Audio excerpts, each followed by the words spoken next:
আজকে এই বিশেষ দিনটিতে যেই বিদুষী নারী যিনি এক বিরাট প্রভাব বিস্তার করে গেছেন সারা পৃথিবীর মানুষের উপর, বিশেষ করে যারা প্রতিবন্ধী সেই সমস্ত মানুষের কাছে এমন একটা জীবন তিনি রেখে গেছেন যা আমাদের সবাইকে অনুপ্রাণিত করে।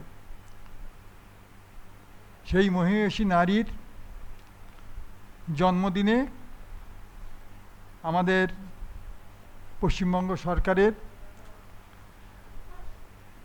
প্রচেষ্টায় এবং আমাদের ব্লাইন্ড বাজার একাডেমির সহযোগিতায় যে আজকের এই অনুষ্ঠান আমাদের এই প্রেক্ষাগৃহে হচ্ছে, সেখানে যারা উপস্থিত হয়েছেন আজকের এই অনুষ্ঠানে নীলাঞ্জনা দাশগুপ্ত মহোদয়া, আমাদের ইনস্টিটিউটের প্রিন্সিপাল অসীময় চৈতন্য মহারাজ, আমাদের এক্স প্রিন্সিপাল বিশ্বজিৎ ঘোষ মহাশয় এসছেন,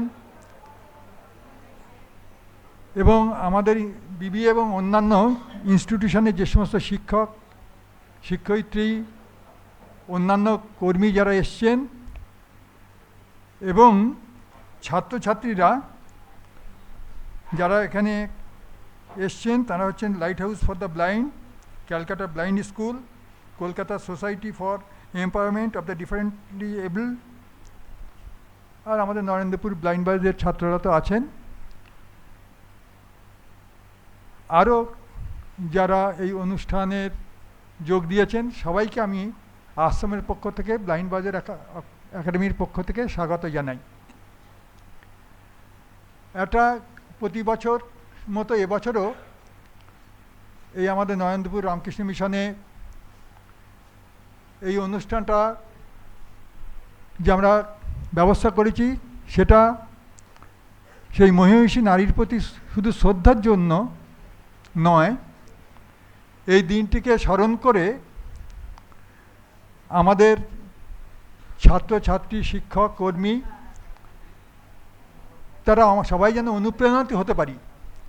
স্বামীজি বলতেন, জগতে যখন জন্মেছিস একটা দাগ রেখে যা। তো ইনি এমন একটা দাগ রেখে গেছেন যেটা আমাদের সকলে অনুপ্রাণিত করে। হেলেন কেলারের যিনি শিক্ষয়িত্রী ছিলেন, তিনি কি নিষ্ঠার সাথে কি দরদ দিয়ে তাকে হেলেন কেলারে পরিণত করেছেন, যারা তার জীবনী পড়েছেন তারা জানেন। আমাদের ছাত্রছাত্রীদেরও আমি অনুরোধ করব যে এই মহিষী নারীর জীবনীটা ভালো করে পড়তে। একটা ইংরেজিতে আমাদের এখান থেকে একটা হেলেন কেলারের জীবনী নরেন্দ্রপুর রামকৃষ্ণ মিশনের ব্লাইন্ড বয়েজ একাডেমির থেকে একটা বই বের করা হয়েছে, বাংলাতেও আছে, এমনকি সিলেবাসের মধ্যেও হেলেন কেলারের জীবনী ছিল আগে। বিশ্বজিৎ এখন কি আছে? এখন বাদ পড়ে গেছে নাকি আছে? হ্যাঁ,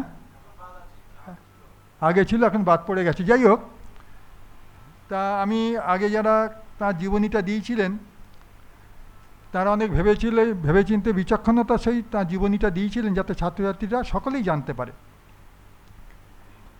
রবীন্দ্রনাথ যখন গিয়েছিলেন, এনার সঙ্গে দেখা হয়েছিল, রবীন্দ্রনাথের ঠোঁটে হাত দিয়ে শোনা যায় তিনি রবীন্দ্রনাথ কি বলছেন তিনি বুঝতে পারতেন। একটা দৈবী শক্তি সম্পন্ন এই প্রতিভা, এখন সেটা তো আলোচনার সময় নয়, আপনারা অনেকেই জানেন। আমরা তার প্রতি শ্রদ্ধা জানাবো। এখন আমাদের বিভিন্ন অনুষ্ঠান আছে,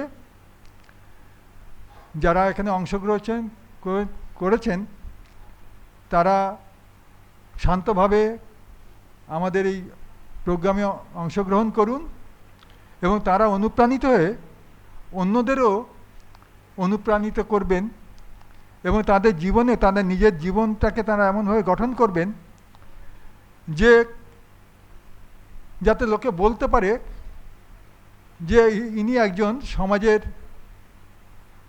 গুড সিটিজেন, একজন সমাজের ইনি একজন প্রয়োজনীয় নাগরিক, যিনি তার স্বাক্ষর, তার প্রতিভার স্বাক্ষর এবং তিনি তার অবদান এই সোসাইটিকে দিয়ে যাচ্ছেন। আমি ছাত্রছাত্রীদের কাছে এই অনুরোধটি রাখব এবং তোমরা তোমাদের নিজেদের জীবন সেইভাবে গঠন করো।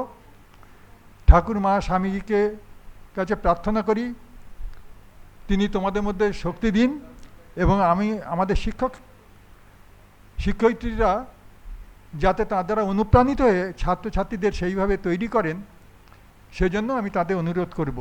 এই কয়েকটি কথা বলে আমার বক্তব্য শেষ করছি। পুনরায় সবাইকে আবার স্বাগত জানিয়ে যে এই অনুষ্ঠানটা সুন্দরভাবে অংশগ্রহণ করবার জন্যে আহ্বান জানিয়ে বক্তব্য শেষ করছি।